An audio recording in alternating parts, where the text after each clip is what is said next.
Today's podcast is brought to you by Progresso Talent Partners, who for more than 25 years have successfully delivered interim and permanent leadership talent to transform businesses.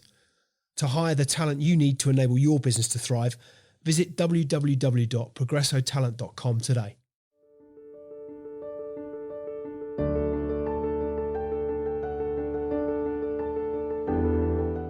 Let's get into it. In 2018, 5 million people went to a music festival in the UK. With a value of 2.6 billion, festivals are a major contributor to the UK economy. In 2018 alone, 7.5% of the UK population went to a festival.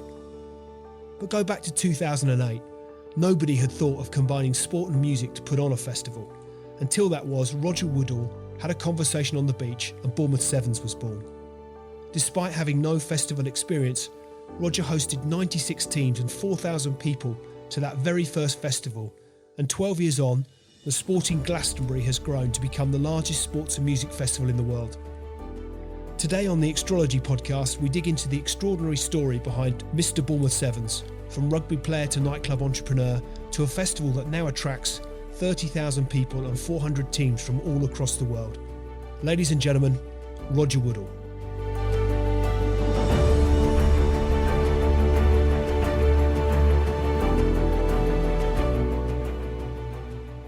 If we look at the fabric of, or just how festivals are wound into the fabric of the entertainment industry in the UK, I'd read that in 2018 alone, 5 million people in the UK had attended a music festival, 7.5% of the population. It's a 2.6 billion industry in the UK.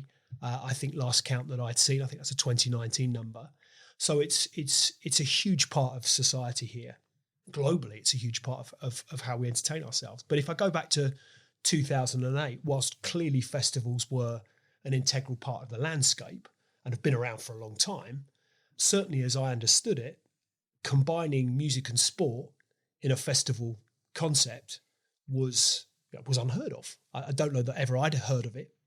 So really, I'm interested if we can start by going back to 2008 and the concept of the Bournemouth Sevens.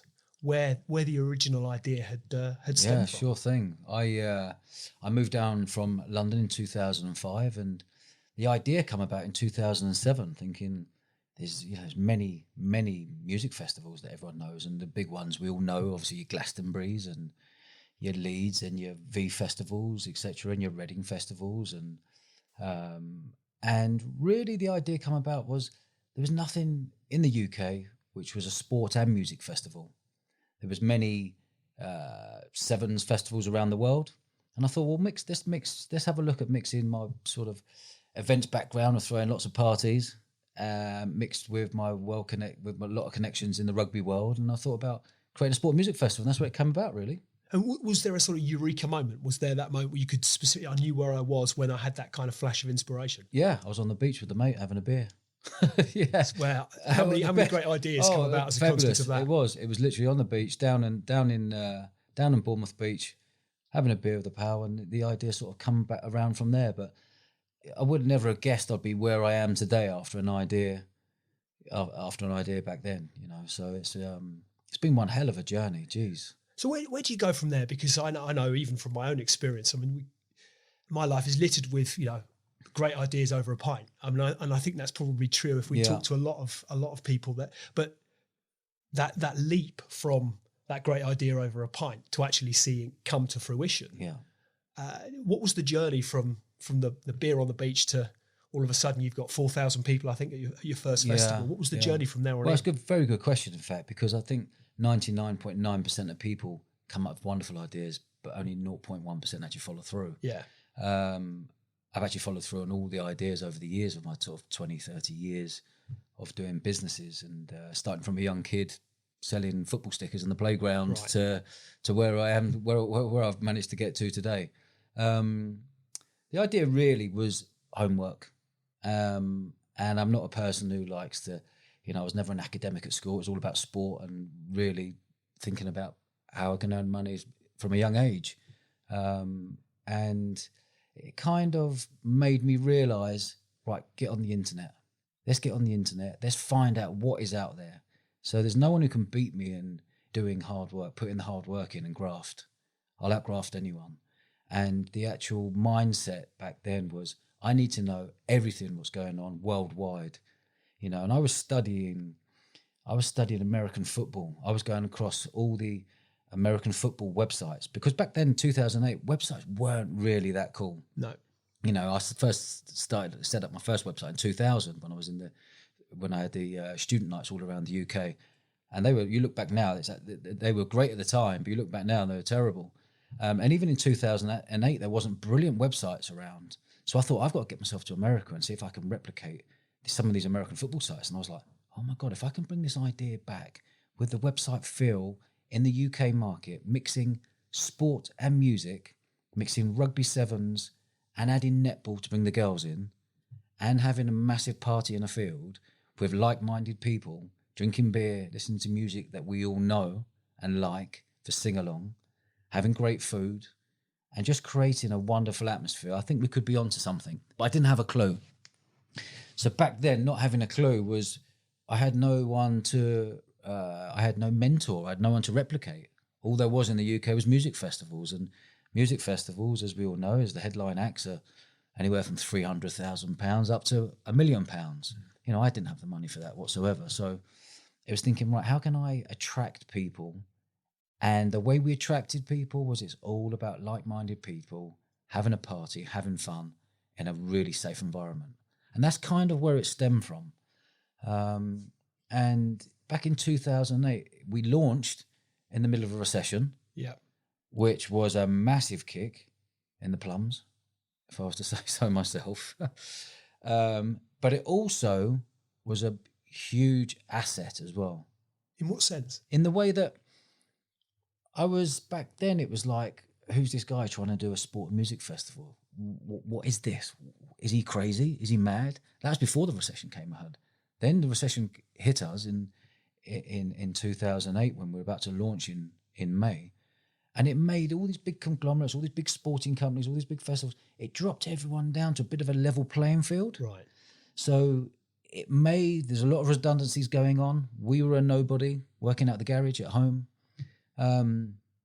It just created more of a level playing field, which I identified as huge opportunity. Now, launching that in a recession was a lovely feeling, knowing that I guess what really happened was it made people not travel abroad anymore. Right. Because of the euro. And it kept people in the UK, and our festival was at the start, the first festival of the year, the end of May. Yep. So it made all these touring teams, whether it was rugby, netball, etc., they weren't going abroad anymore. So that was a huge bonus for us. So yeah, that's how it all stemmed, really. And you know, it was a huge gamble. And if you said to me today, would you go through that again, and would you put your wife and your family through that again? I'd say no, stay away from it. Right. But I didn't know what I was doing. I didn't have a clue what I was doing. Do you think it was an advantage, almost that sense of you don't know what you don't know? 100%. Was an advantage? My God, like now, because I know what I know, and I know what I put myself and my wife through for 4 or 5 years of serious financial pressure and serious sleepless nights and serious stress and serious everything, because we didn't have team staff. It was myself and my wife, and at that time she was at JP Morgan on a really nice salary, and I said, I need help. You've got to stop the salary and please come on board and back me on this idea. And she did, and there was many sleepless nights and a lot of teary nights from her, you know, over those years, thinking, what are we doing? But yeah, it was crazy time. 2008, 9, 10, 11 were crazy times. And any business you set up, any business takes time to take the back. It takes time to break the back of it. Yeah, I think I'm right. It's something like 4 out of 5 don't make it past their 5th year or 3rd year. Something like that. There's not many. I think it's like 5% of business make it past 10 years. Yeah, you know, I think it was 85% of business fail after 3 or 4 years. So you get to learn all this, but it's only because of the internet we're all learning all this now. Yeah, you know, back then you wouldn't really, you know, because there wasn't any social media back then to go and find out this information or what have you, you know. And going back to that point, 2008, there was no, you know, we found social media. I had 10 years of using flyers and posters and building teams in different cities all around the UK for the nightclub nights we had. And all of a sudden, an absolute godsend looked down on us and brought Facebook to the world. I was on Facebook 24 hours a day when I found this, because as a promoter and event organizer, this is perfect. Would you say, was that the catalyst? Do you think that if you go back to that first festival, was that the catalyst that enabled you to really accelerate? It gave me a huge tool to be able to promote an event. Yeah. A huge tool. And when Facebook came out in 2008, I was like, oh my God, someone just landed this on a plate. This is unbelievable. So you're telling me that I can sit on a chair, press a few buttons, invite people to groups. And back then I was getting banned from groups every other week from Facebook. I was setting up groups because I couldn't believe that you could generate this amount of people coming into groups. So I had 10 groups at a time. I was using Roger Woodall at Facebook. Then I was using different names, George Woodall, David, whatever it was, to get people into one group, to be able to market to them, tell them about this new concept. So yeah, there was many times I was banned from Facebook. So if you go back to getting the idea off the ground, that's sort of seed capital, if you like. Yeah. I mean, I would imagine, never run a festival, but my sense would be that, and particularly if you're starting afresh, where you've got respectfully no real traction, no track record, Yeah. that there's an awful lot of people, security, police, suppliers, food, drink, bands, whatever it might be, DJs. They're all wanting something up front from you. You just nailed it on the head. When you so that was a learning checks. curve. That was a learning curve in itself. Jesus, yeah, that was when you've been throwing parties in nightclubs for 10 years, and at peak I had 12 nightclubs all around the UK, from Manchester to Brighton to London. This was Bubble Love and we had Poppy Bubble Cherry Love and Poppy Cherry yeah. and Fill Your Boots. Yeah, this was all when I finished uni, my final year of uni. We did that for 10 years because, again, there was no one in the market doing it. So we saw an opportunity to go and be the pioneers of that, and that worked wonderfully well. But the next step for me was to do a festival. And most festival owners these days have been in the nightclub world and been promoters, and the next step is to do a festival. But going back to your point, very good point, in fact, because I've never really spoken about this. It was a really weird feeling, because when you go to a nightclub, you bring in the nightclubs would never touch anything less than 1,000 capacity. So back then in 99 and 2001, 2002 up to 2008, they were the big monster clubs around the UK. And as a promoter, you wanted these massive clubs, because the more people you could put in there, the more money you could charge. More people would come through the doors, and the more money you would earn at the end of the night. It was a real simple equation. And in 2008, I knew how to put on great parties. But moving people into a field, and like you say, you've got all these bills to pay. The tent company want paying. Yeah. The police want paying. The licensing, the toilets, the showers, the fencing, the electricity, all this stuff I didn't have a clue about. So I went in 2 feet in, not having a clue about any of this. I knew I was going to have to pay one day, but I didn't realise that they want paying up front 100%, because I got no track record. And we're going into a recession. So they were scared as well. Yeah. As much as me being an event organizer, promoter, marketing person, etc., was, let's just put the event on and let's get cracking. And all of a sudden you'll get a letter through saying, I want £40,000 for the tent company. You're like, Jesus, oh, I didn't see that one coming. Yeah. And then all of a sudden the toilet company and the shower company want 15 grand each. And then the security want 28 grand up front. And this is 12 years ago. So I was writing checks out for fun. I didn't have the money, so it was a blessing for being naive, I think. It was, in my mind, the naivety was thinking, oh, this was going to cost me £100,000 to put on. 6 months prior to the first festival, I needed money because I'd run out of money. And it was like, shit, what am I going to do? No banks were loaning. Sponsors weren't really coming on board because they're all in deep global recession. Yeah. It was like, where do I look to? There was nowhere to look to, and I was in for 100 grand. So I didn't want to then pull out, because I'd have lost 100 grand straight away. It was like, I have to go for this. I really believed I had something. We had something. Me and my wife had something, and it was really risky times. But I like risk. I've always liked risk. I like calculated risk. There wasn't much calculated in this because it was all the unknown, because people back then couldn't buy tickets online. Yeah. It was being introduced. So people were scared to put their credit card online, put their details in and go, oh, I'll buy 7 tickets at £20, £30 a head, £40, whatever it may be back then. No one did that. So you're building up this festival. 6 months ago, run out of money. The only way we could turn to was going to the mortgage company and remortgaging our house, which was not the cleverest of ideas back then, which caused huge amount of stress, because if no one turned up in year one in the festival, you've lost your house. It was simple as that. There's no hairs and graces about this. There was no, I'm not coating over anything here. It was literally simple. You are going to lose your house if you do not make this work to repay the loan you took on your mortgage. So it was really, really scary times, but I never showed that to my wife. My wife was in pieces, in bed maybe 4 nights a week, I'd say, crying, walking down the beach going, what have we done? What have we done? What have we done? And I was always the, don't worry, we'll make this work. Just the positive person I am. And, and thank God it all paid off, I have to say. How did you feel if you can reflect back on that, the first day of the festival? Yeah. Because I'd imagine that there are factors outside of your control. You could have done everything. Yes. Every detail is covered. Yep. Every base is covered. You wake up on that first morning. Yeah. Festival day today is pouring with rain. Yeah. And as I remember it, I think if I remember rightly, it was a good week. It was a good weekend. Corker. Gorgeous weather. It was a corker, thank God. But there were so many things outside of your control. So can you remember how you felt when 100%. kind of the alarm went off that morning? You think, right, today's the day. That's never going to leave me. Yeah. That feeling there, that's a very good question again. That feeling is never going to leave me. The feeling of you've done as much as you can, you've promoted as much as you can. And remember back then, I was still fly posting and flyering everyone that moved. Because Facebook come on the scene, but it's only just come on the scene. So it was very fresh and new. It wasn't like the powerhouse it is today. So back then it was literally outside Twickenham Stadium. I would drive up with 8 girls all wearing super women's outfits, like hot pants and tight tops, handing out flyers to 80 or 1,000 people outside Twickenham, being chased by security to get off their land. We didn't care. This was like backs to the walls. We have to make this work. Yeah. That feeling of doing as much as we can, of buying 500,000 flyers and 500,000 flyers trying to get to hand in all the local cities to us.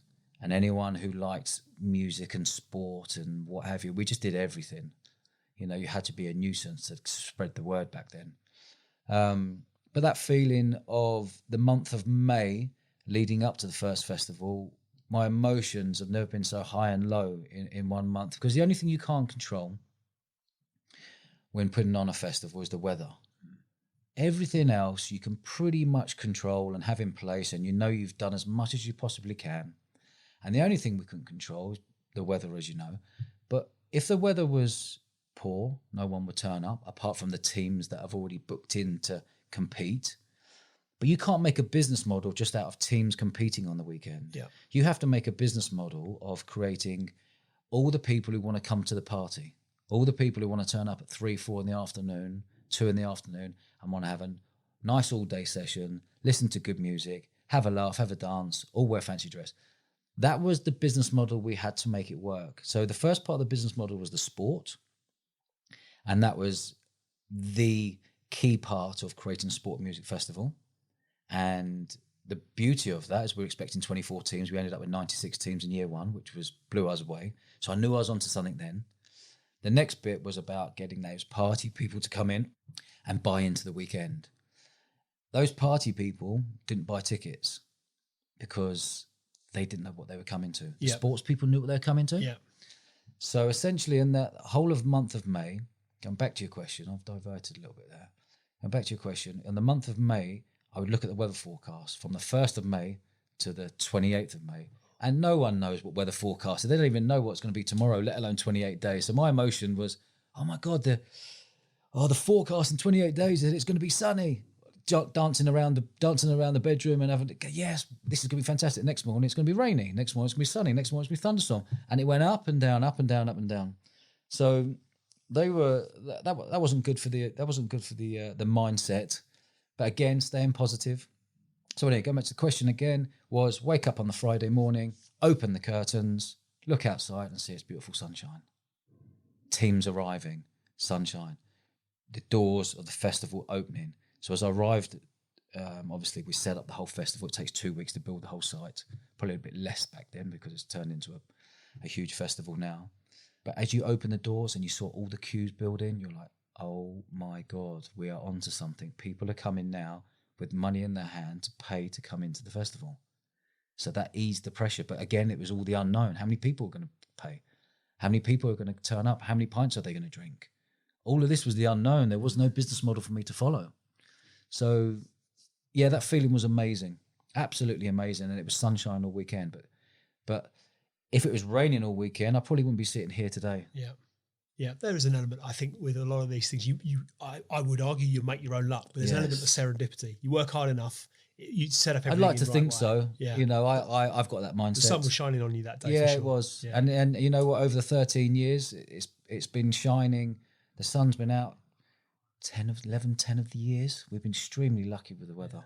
How did you feel at the end of that first festival, at the end of the weekend, other than utterly exhausted, I'd imagine? Mentally, can you remember again how you felt? Physically drained, literally zapped, because you're walking, you know, you're making sure that back then, I think there was 50, 60 security. You're making sure that security are on the ball. You're making sure that all the bar staff you're bringing are on the ball, making sure that the tournament's working, and making sure that making sure that everything's working, because, you know, being a perfectionist, you want to make sure, for me, it was making sure that everyone left there with a great taste in their mouth, so they wanted to come back for more next year. And that's what we achieved. But what I realized was you think you've got the year one out the way. You're like, oh, fantastic. You're like, oh my God, we're going straight into year two now. Right. Literally, almost the lights are off and then off you go again. Straight away. Because it took a week to sort out all the finances. You have to find out where we stood. And in year one, we made £1,000 profit, which we were extremely happy with. So as I understood it, it takes on average a festival 7 years to break even? Yes. Yeah. Goodness me. Yeah. So first year, albeit respectfully negligible, but nonetheless, a profit is... £1,000, I was over. You must have been overjoyed. I was buzzing, I was absolutely buzzing, because, again, going back, it was Melvin Ben who owns Festival Republic. He's part of Live Nation. He's probably one of the biggest promoters in the world. And his words were to me, it takes 7 years to break the back of a music festival to break even. And you've done it in year one. And that's when I really dawned upon me to think, we're really onto something here. But the day after the festival, year one, you know, we had to remortgage the house. So we were all in. I thought I was going to be in for £100,000. End up costing £300,000. Right. So to make £1,000 was amazing. But the naivety again was, I can take a bit of time out now. You can't. You're straight back into it again. And then you've got to get that money that you've already borrowed to use it again for next year, because you've got a list of 20 improvements you want to make the festival better for year two. It's going to be one of my questions. What did you learn from that first time round? Oh my God, I learned a hell of a lot. But I also knew that I need to reinvest. I need to reinvest in the business. I need to reinvest into the areas which I could improve on and which we identified that needed work. I wanted to create more party tents. I wanted to create a better entrance. We wanted better showers, better toilets, better fencing, more security, you know, and that all adds up, you know. So that all added up for year two, going into £500,000. And then again, you're thinking, well, I've got to get more people in to cover that £500,000 to see if we made a profit again. So it was like this ongoing chasing to get more people to just break even, and can we make a profit? You know, so that was ongoing to do that. And again, we smashed it in year two to make a profit again. With the benefit of hindsight, what would you have done differently in year one? Nothing. Absolutely nothing. There's nothing more I could have given. Hand on heart. And there's not more risk you could take than putting your house on the line. No. And I would recommend nobody listening to this, nobody do that. That's interesting. Yeah. Yeah. Because it's the emotion and the stress and it's the pressure. It's the stress. And I never like to use the word stress. I've always used it as pressure, because stress links to heart disease and da-da-da. But for me, I always linked it to pressure. But actually, let's get real, it's stress. They are those tight-chested moments. They are you laying in bed going to bed at 1 because you can't sleep, and then waking up at 3 thinking of a million things on your plate, because there was no one to fall back on. It wasn't if I had a team of 5, 6, 7 people I could say, guys, can you help out? There was none of that. But I think if it would be amiss of me not to at least this point ask you about Fleur, your wife, because I think if there's one thing that I'd learned is that if I look at times through which I've succeeded in business, it's tended to be where there's been a partnership involved in some way, shape or form. Yeah. And times where I've failed is where I've tried to do it all on my own. Yeah. I would imagine having the role she played through all of that launch of the first festival. Yeah. It says a lot of the strength of your relationship, but also her character, that you were able to get through that time and come out the other side of it. Unbelievable. Literally unbelievable. I wouldn't be where I'm sitting now without her. I genuinely mean it. This is not just oh yeah, my wife's great. Like I'm here on these stories and podcasts. This is genuine, that we would not be where we are today without the support of her being the rock. Yeah. I was the one out there marketing, promoting it and selling it. She was the one behind the scenes dealing with all the crap, dealing with all the letters coming in and the formalities and all the stuff that wasn't my bag. And it wasn't her bag either. She had a really nice, decent job at JP Morgan for 10 years.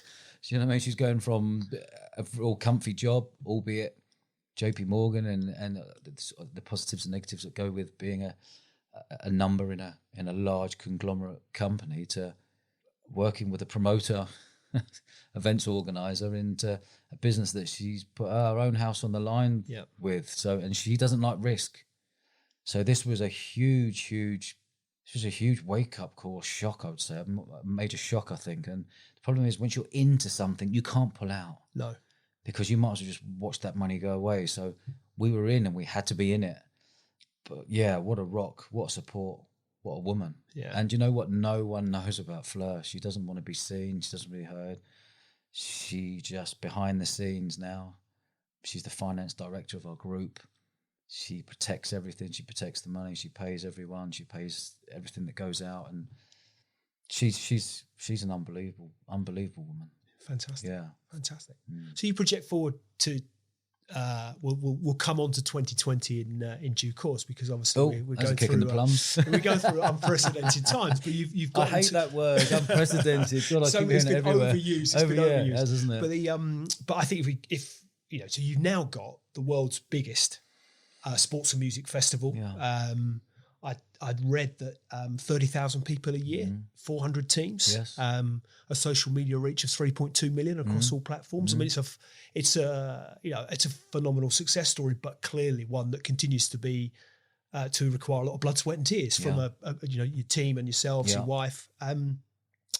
What have been the highlights from your perspective? If you look back, what have you really enjoyed about the experience? Wow, really good question. I think the main thing, what I enjoy in business, is disrupting the market. I love to disrupt the market. I love to see opportunities. I love to see opportunities and think what I could do better. Well, anything in business, you look at a business, and all businesses are created by seeing an opportunity and saying, I think I can do that better. I like seeing opportunities that maybe no one's doing, and do it the best that no one can overtake you. So I never sit on my hands and think, oh yeah, we've been going 13 years. This is fantastic. Let's take my foot off the pedal. And actually the highlights are creating something that has become worldwide, has worldwide recognition in the rugby playing countries of Australia and New Zealand, Japan, Dubai and Hong Kong. And then obviously the 4 we got here in the UK and your playing countries in France, etc. So it's the festival and the rugby and the sports festival that everyone wants to be at. So that's a real big highlight. It's also very nice. It's also nice when people recognise what you've done. That's another nice highlight. And another nice highlight is to have co-workers and who are my right-hand men and women who are brilliant at what they do. Absolutely brilliant. And for them to be happy every day coming into work, knowing they're working on a festival and enjoying what they do. And also me giving them the freedom to be entrepreneurs within the company. We're a small company. There's a team of 7 of us, 9 of us in total, 7 full-time staff, myself and my wife, and giving them the freedom to be entrepreneurs, let them understand what it's like to run a company. You're not just a number. You play a huge part. I love that feeling. What do you look for when you're picking those members of your team? What do you look for? I don't look for CVs. I don't buy into this CV. I don't buy into this university degree. I don't buy into this A-level and GCSE, what people have got. Not at all. You know, I have 10 CVs on my desk each week. I want someone to stand out. I look for emotional intelligence. It's all about emotional intelligence. Knock on my door, ask questions. Let's get you in. Get in front of my face. Get in contact with me on LinkedIn. Reach out. Let me see that entrepreneurial spirit in you. You know, I reply to everyone on LinkedIn. And the personality I look for is hardworking. Are you hungry? Do you ask lots of questions? Are you bang on the ball? Are you sharp? Are you willing to learn? Okay, you don't know everything now, but we're going to give you the skill set to become the best you possibly can be. So you can be the best in the industry at what you do. And our tight team of 7 they are the best at what they do in the industry. They're up there. They're up there with the big players. And we're all down here in Bournemouth. There's not a better place to live in the UK, in my opinion, than living down here on 7 miles of sandy golden beaches and the outdoor lifestyle we've all got with surfing and kite surfing and all the stuff we do down here. And, you know, we put on a festival that's 10 minutes away from us. You know, it's on our doorstep. We're extremely, extremely proud. I'm really proud of where we live in the country, really proud of Bournemouth. You know, I can't speak highly enough of this place, and to have a business here as well and that we all gear up to for once a year, it's an absolute delight, if I'm honest. So how did you, I'm interested in your backstory. You mentioned that you arrived in Bournemouth in 2005, I think you mentioned, but did you grow up here, or where did it, and I'm interested to then perhaps explore some of where this entrepreneurial instinct, you mentioned selling panini stickers at on the school playground. But where did you grow up? What's the background? I grew up in London. I lived above pubs. My mum and dad were publicans. Right. So I lived above in a flat above pubs in different parts of London, which was a very exciting upbringing, a very different upbringing. You know, I was around adults the whole time, seeing things maybe you shouldn't be seeing at a young age, but I wouldn't change that for the world. You grow up very quickly. You learn how to create businesses. You know, I did all my learning when I was 6, 7, 8, 9, 10, 11, 12. In what sense do you think? Because I've always thought about pubs. I remember when I was a kid, I thought the idea of owning a pub appealed to me. But I did like we all did. You know, I started washing pots in the pub kitchen when I was in my early teens, and then before you know it, you're pulling pints behind a bar when you were 18. And I always used to look at the people that owned those pubs or ran those pubs, and I just think it's bloody hard work. Actually, it's a lifestyle choice because you're seeing arguably the best of people when they're having a good time. You're also seeing some of the worst of people, but when you could be out on a Friday night at 10 o'clock having a pint and enjoy yourself with your pals, you're actually serving those on the other side of the bar. It's a lifestyle choice. It's hard work. But what do you think you learned from that experience? I can look back and say it's made me who I am today, 100%. Some great characters as well. Oh, characters! Characters. There's characters everywhere. And being the publican son in real cool pub or nice pubs, well, not really. I wouldn't say the nice pubs, but the places to be. Yeah. You know, you were the son of the landlord and the landladies. You were. There was mutual respect there straight away. You know, and when you're there running around the pub in your West Ham kit, your full West Ham kit at the age of 6, 7, 8, 9, 10, going up and whatever. But you know, I learned how to build relationships with people. I learned how to create businesses back then. If you think about it, you know, I was buying and selling. I was, you know, we had a nightclub next door to us, and I was going to the head doorman and going to the manager and buying tickets off them for £1 and selling them to everyone in our pub next door for £2. Brilliant. You know, so at the age of 8 and 10, and you know, selling them a £2 ticket, but they knew they could go and get queue jump. So it was a win-win. So I learned how to create businesses on win-win at a very young age, and that's what we like to do and have done over the years. And where do you think was that? There's that whole sort of nature-nurture debate. Was that an intuitive, instinctive sense of just who you were? It was just in your DNA somewhere, or was it was it your dad that said, "Son, you want," or your mum said, "You might want to try and make this." You might make a few bob out of it. My mum's a big entrepreneur, right? You know, she come from nothing, from Manchester with seven kids living in a tiny little house and what have you, and she moved down to London in the 70s and worked in the casinos and met my dad in the casinos. My dad's a East Londoner, boy done good. And they both met in the casinos in the 80s. in the Playboy Casino, it was called back then. Dad was a croupier, Mum was a bunny girl.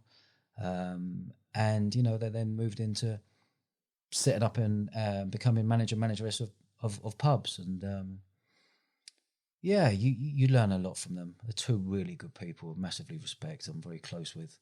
And they both got huge, wonderful qualities.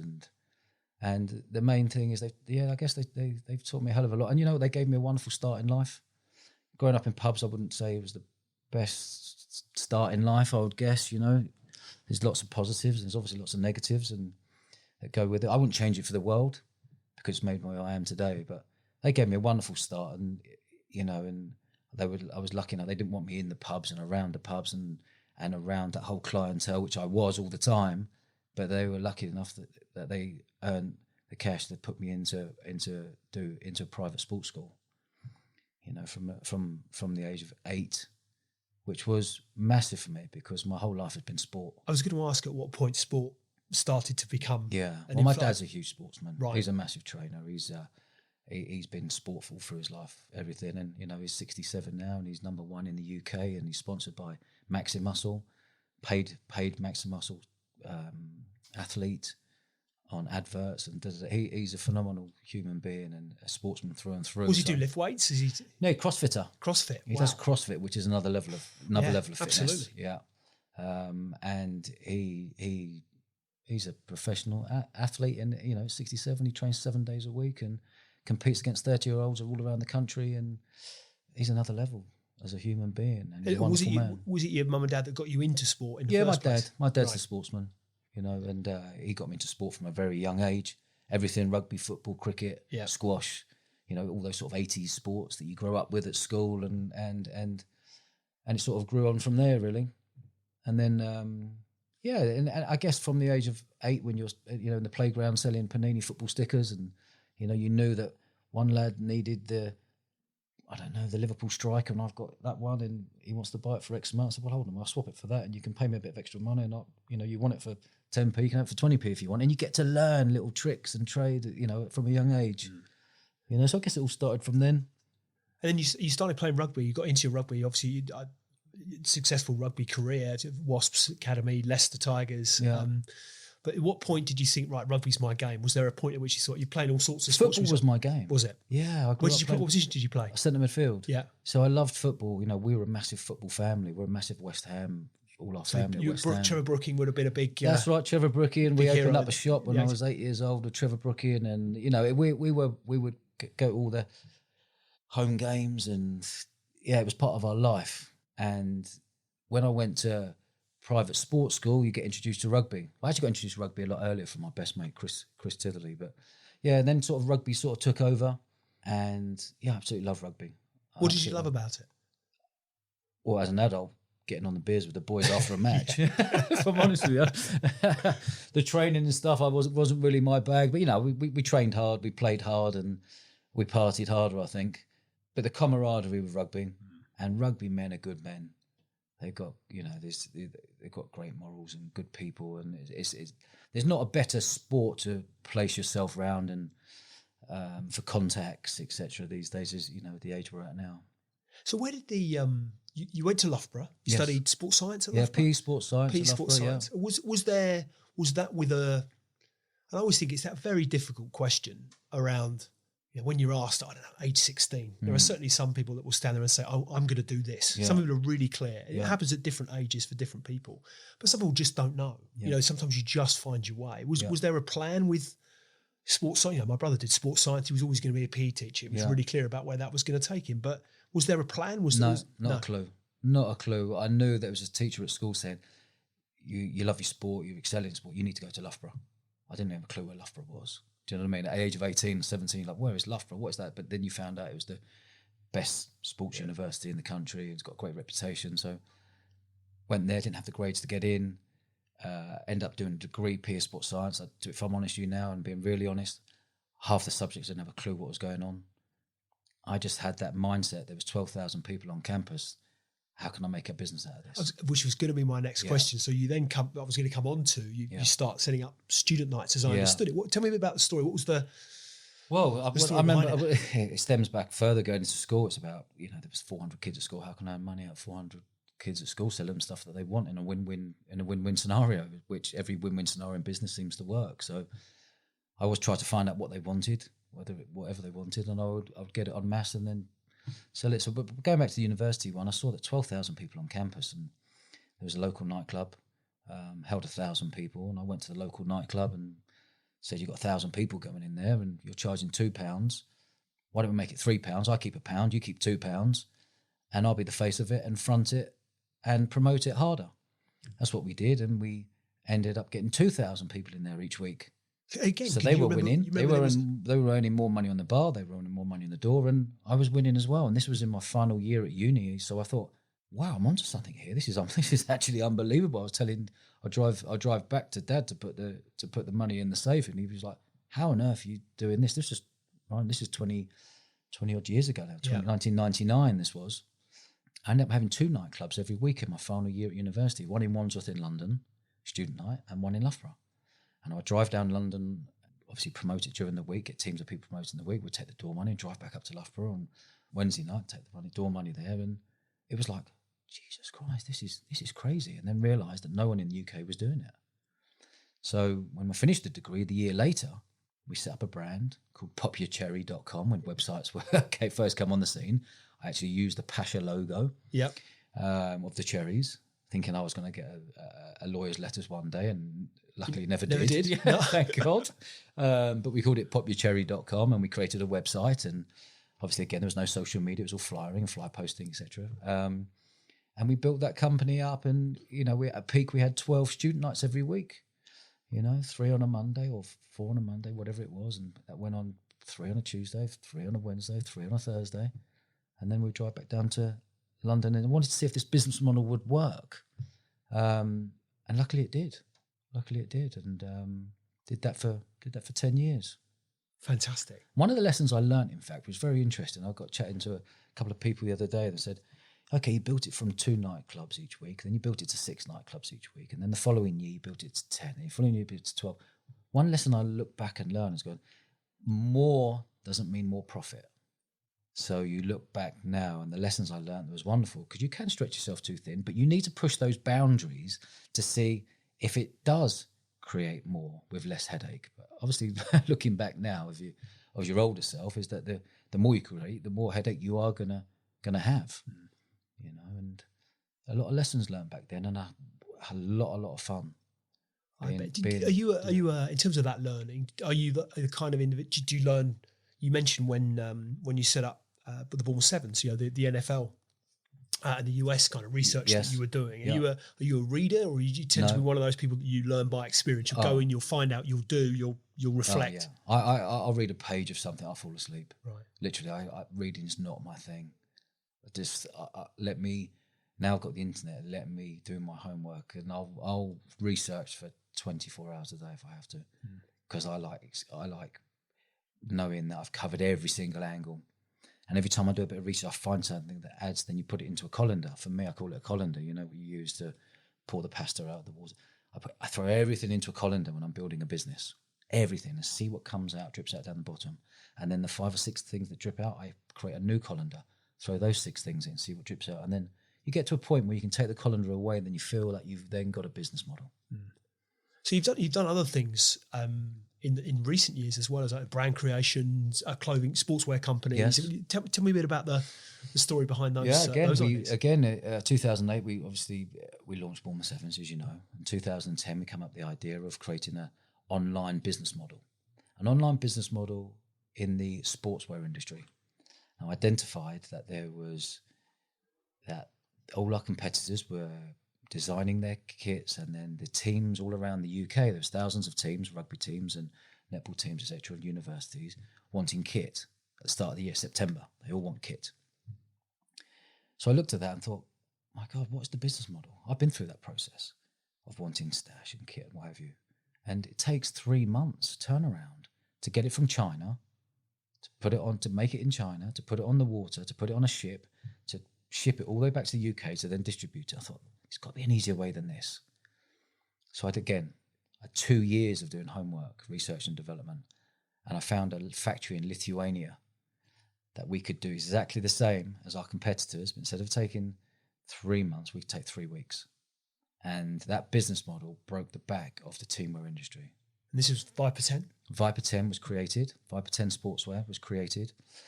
It was a digital business model. And the reason I thought of it is, compared to all our competitors, they had people on the road going to all the clubs and universities trying to sell their brand. Yeah. We did everything online. We created an amazing website. We created a 3D kit designer, which was like you saw on Nike ID, where you could create and design your own Nike trainers. We come up with the idea of creating an online kit designer, where you can create your kits online. So you can have a team of you, 20 of you in a room, design your own kits, press a button, it comes to us.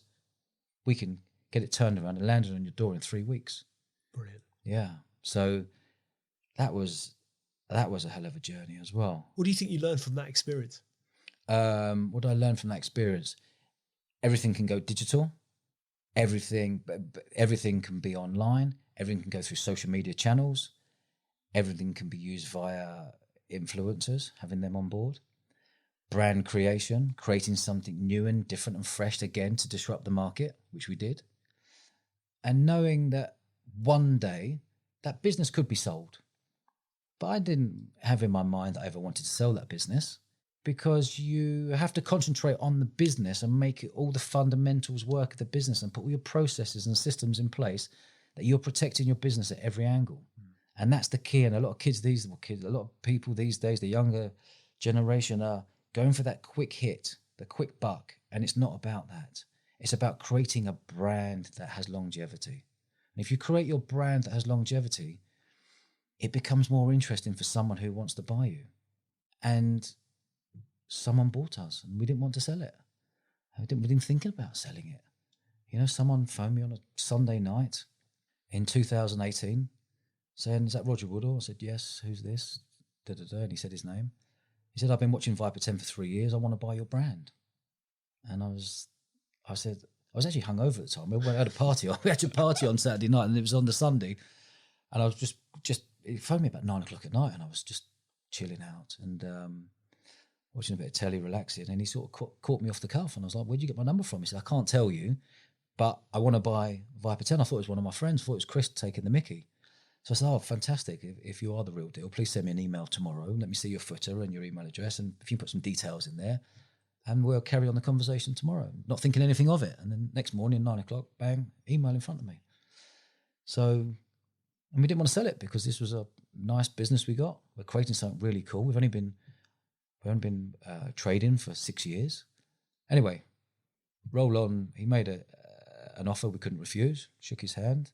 8 months later, with lawyers and solicitors and accountants all involved, the business was sold 100% with no earnouts, which was wonderful. Fantastic. Yeah. I think the thing that intrigues me about that is that, you know, if you look at much of what we might read in terms of business literature or business education would centre around this sense of, right, you've got to know your destination. What's your plan? 3 years, 5 years, whatever it is. There's a destination and everything takes you on that journey to that point, oftentimes exit for the owners, whatever it may be. Yeah. So you look to cash in your chips. But from what you're saying, there's been other influential motivating factors that have, you know, there hasn't been right, this is about making a number. It's about creating things. It's about realising a vision, about creating an environment, culture, experiences for people. It's a different kind of it's message, I think, to what much of what we might read or be led to believe. Yeah, I agree. Totally agree.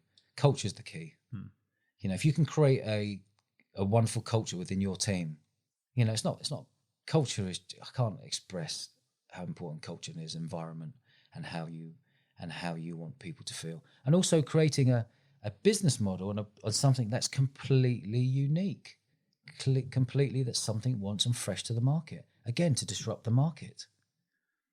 And there's lots of businesses out there that entrepreneurs can get an idea and think how they can make that idea better, but they have to disrupt the market. You know. So who do you admire? You know, from a business perspective now, if you look at those brands or businesses or indeed people that have offered that disruption to which you refer, who do you? Who do you look to? I'm friends with Barry Hearn, sort of Matchroom Sports, and I really admire him, what he's achieved. He's kept it a private company for 40 odd years.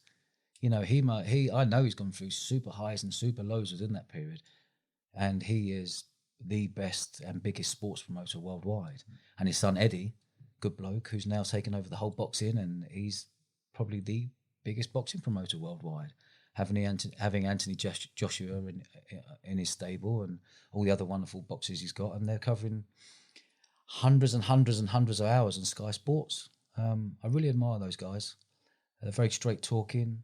They're very fair. They cut great deals. They know their worth. They're very humble with it. I admire a lot of people, really. There's no one I sort of look to and say, "Oh my God, I want to be like them." I'm me. I'll do it. I've done it my way with no anyone holding my hand anywhere. I've just done it off the hoof. This is what feels right and what I must say. And when I speak to the younger generation, really go with your gut. People forget your gut feeling.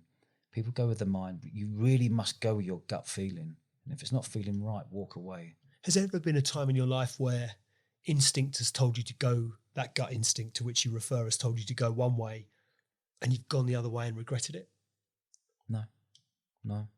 That gut feel is so strong. So strong. Yeah. So strong. So strong. You know, when you've created all these businesses, we've created all these businesses over the years, there's lots of business we've gone down a path to have a look at. We haven't just gone, all the student nights worked well, and the Bournemouth Sevens worked well, and 5 for 10 worked well, and we solved that. I've probably looked at 19, 20 other businesses in depth, investing research and homework and finding out, is this right? Is it right? And if it can't tick 8 of the 10 boxes, walk away.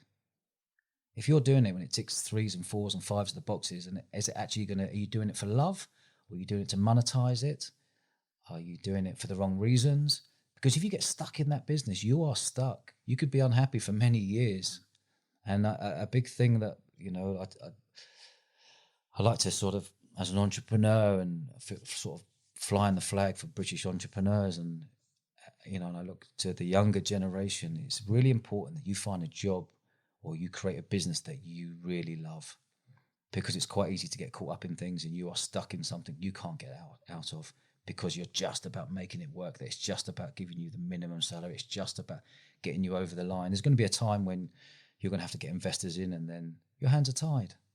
We've never had any investors whatsoever. I never intend to have any investors whatsoever. And if you can manage to do it yourself, I would highly recommend doing everything yourself and not have your hands tied by people telling you what to do. I think it's clearly money is a factor. Undeniably, and business seems like a daft thing to say, but undeniably it's a big factor. But I've always maintained, if you focus on all the things that you consider to be important to you and what you're trying to achieve, and your people and your team around you, then you get all those things right, the money becomes a natural byproduct. Agree. If you just focus on the money, then I think there's an awful lot of heartache and pain that comes along the 100%. way. It's inevitable anyway. It comes anyway. But if you're only focused on the money, I think there's something 100%, about that. 100%. If you focus on creating something special, again, I keep going back to disrupting the market. If you can focus on having the happiness of waking up every morning knowing you're going to work, that's worth more than weight in gold. Yeah, absolutely. So what is it that gets you out of bed in the morning? Because you've got a lot. You've got a lot of energy. Yeah. Where does it come from? What is it that gets you out of bed in the morning? What is it that you're trying to achieve? I'm on a different stage in my life at the moment, and then what I've been in the last 20 years. I've got a passion for creativity, and I always have done. I love creating. I love creating new businesses. I love creating new businesses in the sports world. I love creating new businesses in a world that I think is the next big thing. And right now, I'm probably at the most excited moment I've been for maybe 8 years right now, since launching the other 2 businesses, and they're up and running and doing wonderfully well, and down to the team. It's all down to the team. My team at HQ are unbelievable human beings, unbelievable grafters. They just get it. They've got the freedom to do what they want, just make it happen and make it work, and we can all have fun on the journey. But yeah, what gets me up in the morning is my health. and happiness and wife and little boy and mates and enjoying the good things in life. Because I kind of feel that I've crammed a lot in and sped business up by being like a dog with a slipper, I guess, for many years, you know. Where does that excitement through this period to which you refer? I think it would be amiss of me not to at least mention the situation that we find. I don't want to use that term, unprecedented times, but the times through which we found ourselves. COVID-19, I thought I might have seen most kind of economic and human scenarios through the course of my working life, and this one's a bit different again. Yeah. I would imagine that for Bournemouth Sevens, that for example, there's been some really tough decisions that you've had to make, which I'm sure have taken their toll. Yeah. And yet here you are. We sit down in the with the news that sadly the festival had to be cancelled this year. You're going to revisit next year, clearly, and off you'll go. I'm sure from strength to strength. But what for many might have been sat here feeling respectfully a little bit sorry for themselves, or certainly having been through tough times. Yet here you are saying, "I'm really excited." Yeah. So where does all that where does that stem from? Where does it come from? Brilliant question. The excitement, really, where I'm at today, is that never waste a good crisis. And I've been here before in 2008, and I was there in 2001. We set up a business as well when the Twin Towers went through, and that was all going off. So I feel like a bit of a seasoned pro of what's going to happen in the world right now in business and recession, and I can see something huge happening. You know, I've been very lucky in the country that everyone's been furloughed and been protected, but as soon as that furlough gets taken away, there's going to be a lot of the unemployment's going to be extremely high. And I guess the excitement really is that it's allowed me, COVID-19 is a horrible thing that's happened, and obviously we wouldn't wish it on anyone, but it creates opportunity. And with the festival, so if we roll back now, what month are we now? We're in June. Yeah. So I think it was February, the whole country was buzzing. Brexit, happy days. We've got a decision, we're all moving forward. And then March come along and we saw what's happening in China with this thing called COVID-19. And then 3 weeks later, Boris is talking that we're going to be in a lockdown. So straight away, he was also said on that the peak of the pandemic is going to be on Bournemouth Sevens weekend. He didn't use those words. No. To the nation. I wish he did. It's about 50 million people watching, or whatever it was. But he used the word that pandemic was going to be at the highest peak on our weekend. So it was literally like, shit, what are we going to do? What does this mean? What is pandemic? What does this mean? Is it going to go ahead? You had to think on our feet. But, we're lucky that we're a very nimble company and we've got no shareholders, so no one to answer to. So we moved very quickly with police, council, licensing. Everyone had bought all the tickets because it was very close to being sold out back in March, which was wonderful. And all the 400 teams travelling from different parts of the world and the UK who are coming down and looking forward to their end of season tour with us. So we had to act quickly. And quickly with the venue. So there's a lot of hoops to jump through, and luckily everyone was on board for us moving it from the May bank holiday to the August bank holiday weekend, which gave us an extra 100 days. It certainly gave me a lifeline or a dangly carrot to say this could still go ahead.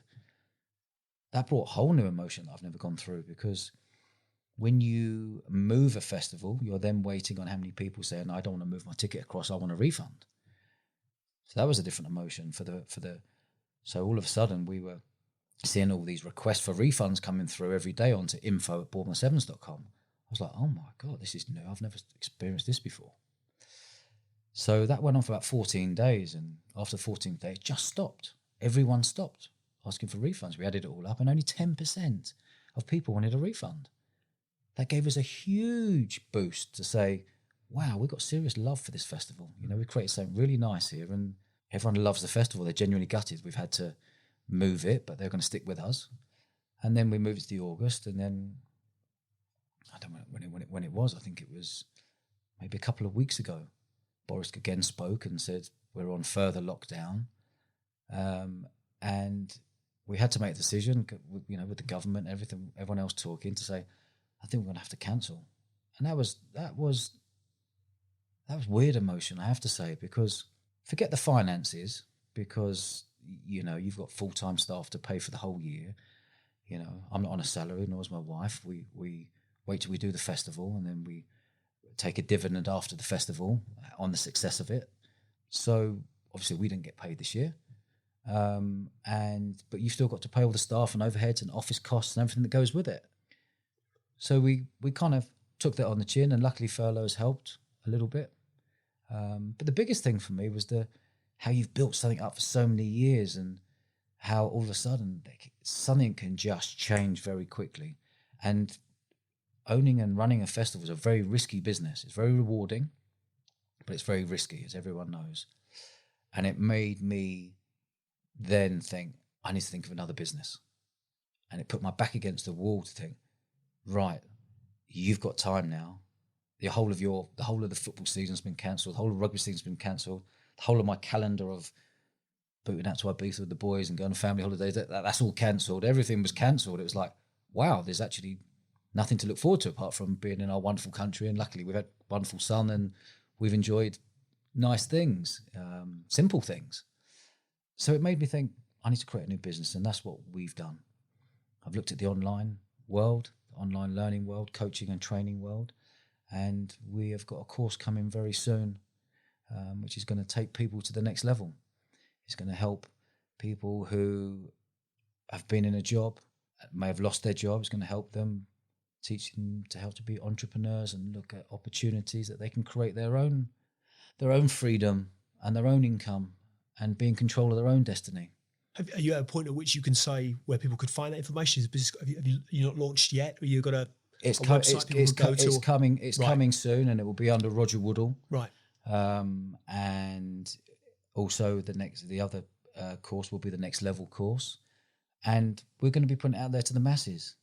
And part of the course is about the events world and how you can get into the events world and into the festival world and learn about digital media and learn about Facebook and Instagram and LinkedIn and Twitter and learn about entrepreneurialism and leadership and your mindset, all the things they don't teach you at school and they don't teach you at uni. They don't teach you business. They don't teach you how to sell. They don't teach you how to market yourself. They don't teach you, this is a whole new story, but they don't teach you much at school apart from subjects that don't really matter in later life, in my opinion. So we feel that we're going to bring something really special and really interactive and fun and dynamic and cutting edge that isn't out there on the marketplace at the moment. So fingers crossed we can disrupt the market again and bring something of value that is a win-win situation for us and the people who buy into our courses. So what is the, well, I guess two questions, but I'll break them down. First and foremost, what does the future look like for Bournemouth Sevens, or indeed the concept, the music and sports festival concept that you've created so successfully? What does the future look like for that entity first and foremost? I think Bournemouth's a very good question again, because it's all the unknown. What we do know is we've got an amazing following and a lot of love. And we've built that up. And it's a great atmosphere. It's a great atmosphere. It's difficult to capture that it's in the context of conversation. Yeah. But it is a special atmosphere. It's a special atmosphere with a really special vibe. And I would put my house on it. In fact, I wouldn't put my house on it. You've done that once. I'd put my house in it that I would genuinely say you will not find a better festival vibe than any festival around the UK. Because it's like-minded people.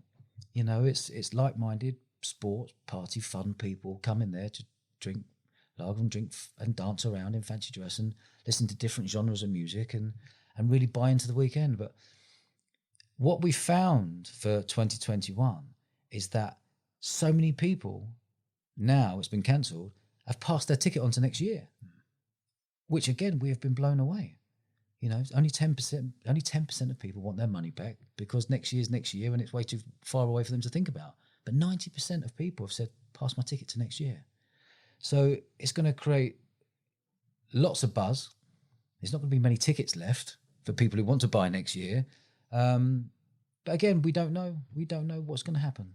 Do you see an opportunity of, I feel like you look at Sevens, the Hong Kong Sevens or Dubai Sevens or whatever. Do you see the equivalent of the Bournemouth Sevens festival, music and sport in Dubai, in China, in the US, or in Spain, wherever? I get offers, in fact, to franchise it out. And, and I could franchise it out and charge X. I don't want to do it. Right. I don't want to do it. I haven't got we've got a business model that no one knows. Yeah. I quite like that. Yeah. I quite like that. And let's just concentrate on what we do here. I don't need to go out and do a Miami Sevens or a Dubai Sevens or something else with a sport and music festival. And there's people offering big money for me to go out there and teach them what to do and what have you. But I kind of just love being down here and living down here and enjoying a nice, calmer life and concentrate on our baby, and that is the Bournemouth Sevens. I think because it taps into the very essence of human nature, doesn't it? It's, there's the adrenaline element to it and the endorphins that get released from playing sport and all that's associated with socialising with big groups of people, having a great time. It's just a feel-good event. Drinking, dancing, doesn't matter about alcohol, you're just having a good time. It's everything, every element to it is about the very celebrating, really, in my view, the very best of what we are as human beings. Absolutely. And actually, therefore, from my, if I put that kind of entrepreneurial thought process to it, I think I could pick that up and drop that into any one of a number of other. Interesting that's, and I respect that fully. So that's not what you want to do. No, I don't want to do that, and especially in the UK, because there is a window you can put on festivals. We're the first festival of the season. Yeah. May Bank Holiday, the last bank holiday. If I was to go and do a Cardiff Sevens, if I was to go and do a London Sevens, if I was going to do a Leicester Sevens, or wherever it may be, I could just be robbing Peter to pay Paul. Yeah. I've got a 12-week period, and if I did it even 6 weeks apart, the people would go, oh, the owner Roger Woodall's doing Cardiff Sevens. Let's check out Cardiff this year. He's going to put on a great show, no doubt. Let's check out Cardiff, and we'll leave Bournemouth to the following year. I'll just be diluting what I've got, and I don't want to dilute what we've got, because we've got something special. It's about nurturing, about protecting what we've got at every angle. So what does the future look like for Roger Woodall? It's I've never really put myself out there apart from LinkedIn. I keep myself very private. And I'm going to start putting myself out there, I think, and see if I can help students who have finished uni, students who are thinking of going to uni, and in my eyes, spending £27,000 on a 3-year course. I believe I could teach them what they've learned on a 3-year course in 3 months on one of our courses, genuinely. Helping people who have got a degree in something and aren't happy in a job they currently are sitting in because it's nothing to do with their passion. How I can help those guys and see how we can get them out of that and get their CVs under the noses of the right people in the UK. And helping people with a career change into something they want to do, and just be there on a one-to-one and a one-to-group or one-to-many, however, or whatever I've got to do, whether I set up my own podcast, which we're looking to do at the moment. Got a big following on LinkedIn, so I answer all questions, and people who send me direct messages, I like to interact with people. And since I found this thing called Zoom, I've now set up Zoom calls with people, and I've been doing all this for years, just helping people and advising and people coming into the office and me giving an hour of my time, and I actually really enjoy it. And I think the next chapter of my life, of me evolving in as a businessman and evolving where I'm going in my next chapter is something I'm really, really excited about. I've got to say, I've got this passion of helping people, and it might just be one thing I say that makes them go, triggers them, because you got to remember that schools train people's mindsets in a set way. The older generation train the children's minds in a set way.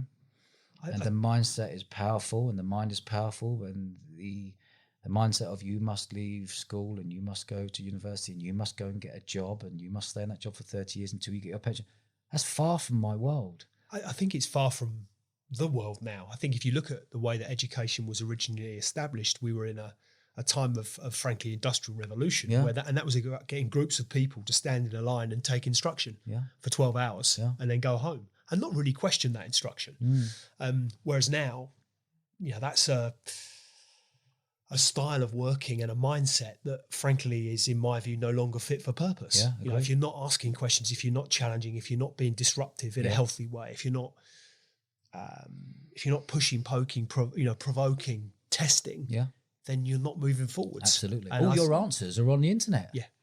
Your answers are on the internet. Everything that I've learned in my life, I've learned more of YouTube in the last 5 years than I've done in 30 years. I think the interesting thing with that, and I totally agree with you, I think the interesting thing is, though, that the instinct that you have naturally to question I would imagine mean that when you do read something on the internet, you'll then, well, is that right? Is that accurate? Let me dig a bit further and find out if is what I'm being told, is that correct? Yeah. Do I need to take that to and I think that's the skill set we need to encourage in people, is to be naturally, be inquisitive, ask questions.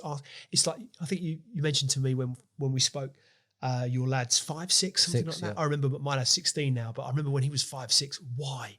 He was forever asking why. And you see, that's the right question to be asked, those questions. Yeah. And I think that, unless we can get from an educational perspective, that kind of natural questioning style ingrained in people, then, what future the entrepreneur? So we do need to kind of bridge that education and earning a living.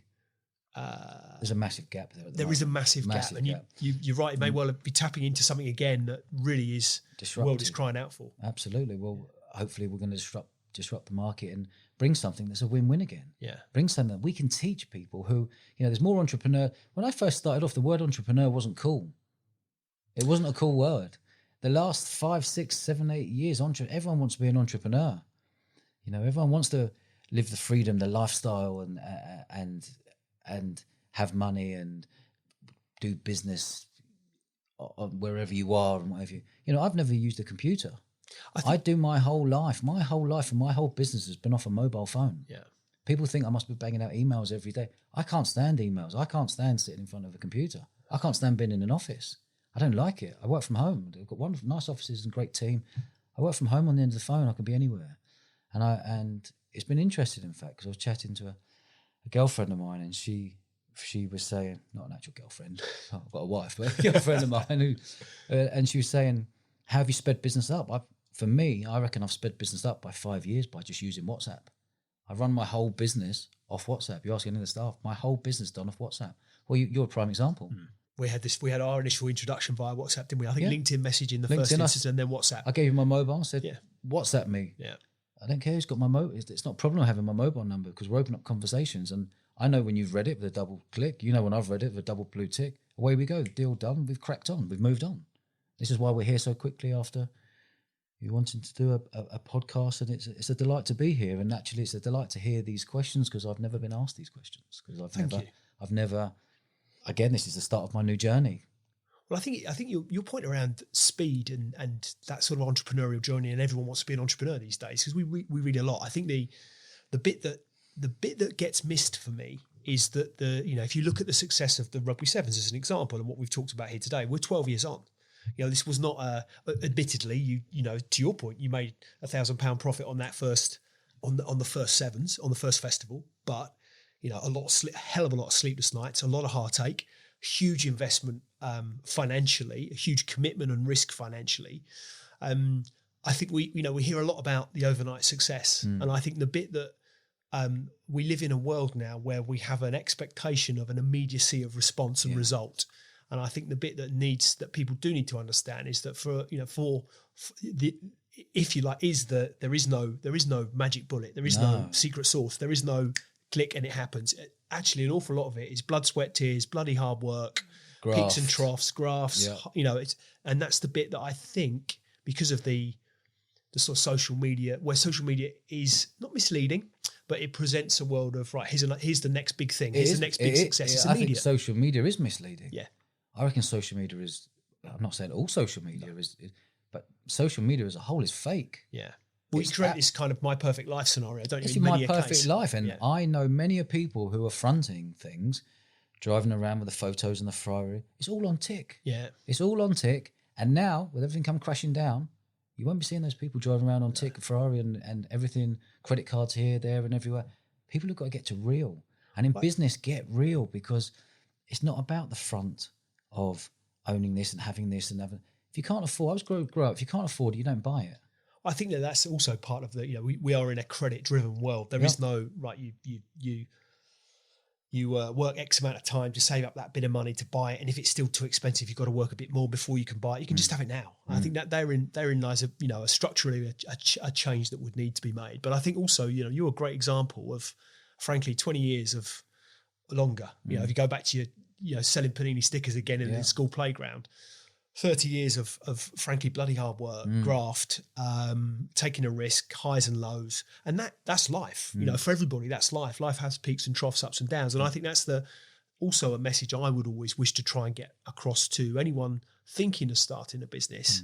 Is the highs are really high, but it is an emotional roller coaster, and the lows are bloody low, and the virtues of having a fleur alongside you with whom you can share that kind of journey and you can support each other, having a great partner, whether it's a business partner, whether that's a life partner, all of these sorts of things are also wrapped up in that entrepreneurial journey. And I think these are the bits that get missed out. All we do is we end up reading that Facebook just paid £1 billion for 10 guys in a room, business called Instagram. And that's, and all of a sudden everyone can be a billionaire.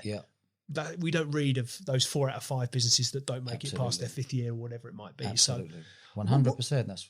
What advice would you have, if without wishing to break into your new business model but is there a kind of that one piece of advice from your perspective that you would share with any aspiring entrepreneur today? And if so, what might it be? Sharing what, sorry? Just that, is there a bit of advice you'd offer or pearls of wisdom? Okay, I think if you're an entrepreneur, I would look to get a mentor, because I mentor a few people and I truly believe that we can speed business up by 3 to 4 years. I truly believe we can cut out all the mistakes you're about to make that I've been through. I've made the mistakes. I've learn't the hard way. I'm now going to tell you and teach you what not to do and what to do. And do you think it's interesting? You should, because that's something you didn't, as I understood it from what you've described today. There wasn't a mentor for you necessarily. There wasn't that. Do you think you could have accelerated your journey had you had that mentor in place? I would have thought so. Yeah, I would have thought so. If there was someone there holding your hand going, whoa, don't do that. Whoa, do that. I think you should do this. I just learnt off the hoof everything, off the cuff. Everything we did was off the cuff. Everything. But you learn very quickly, because I was dogged. I was, like I said, a dog for slipper, and I wasn't going to, I had the fear of failure. That's exactly what it was, because I wasn't an academic. I was a sports person. But in my mind, it was, I wanted to be successful in my own right. I wanted to be successful in business. I took rugby as far as I could take it. And then I was seeing all my pals around me playing for England. And it was amazing to see them playing for England as we were growing up in the 21, 23, 25, 28, 30, and then becoming England captain or whatever it may be. In my own right, I wanted to be the pioneer as the businessman, I guess, and in really cool businesses and quirky businesses that can relate to all of us type of people. You know, I'm not sitting there and, you know, I don't wear suits and ties and shirts, and it's just real. And I guess one of the tips I would be is, if you could find a mentor, 100%, they could save you time, save you money, save you heartache, save you energy. And my other big one is people always looking about earning money. See how you can cut your costs. And another thing, I've gone for ages with this, in fact, Dave asked that question, is don't grow too quickly. Do not grow too quickly. The amount of friends I have who grow too quickly have all gone bust. Grow slowly, get all your soldiers in a row, build up your systems in place, and when it's ready, employ someone. Don't go and employ people. The biggest overheads and biggest headache as a business owner and entrepreneur are staff and office costs.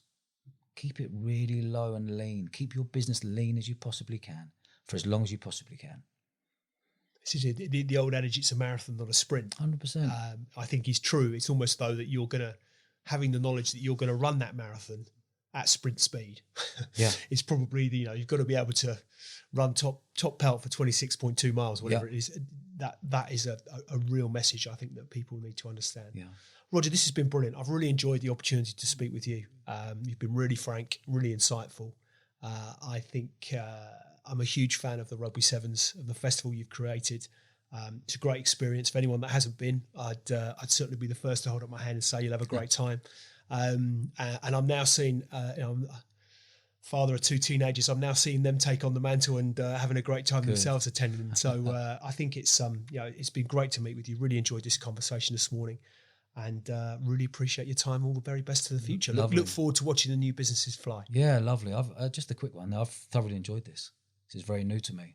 There's a lot of information coming out of my head that I've never spoken to people about. So this has been really refreshing, and it's going to play a big part on the next chapter of my life and where I'm evolving, and hopefully I can add a lot of value to the people who come on board. Fantastic. Thank you. Lovely. Good man. Cheers. Thanks, Cheers. Roger. Thank you.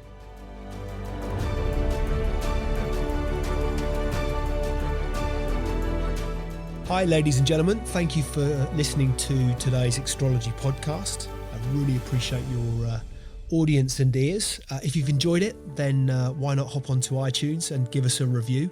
I'd really appreciate anything that you might have to say. Any feedback always gratefully received, and look forward to hosting you next time. See you soon.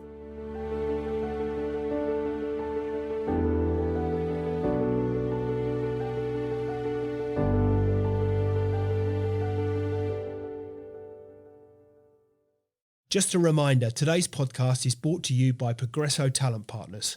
Visit www.progressotalent.com today for more information.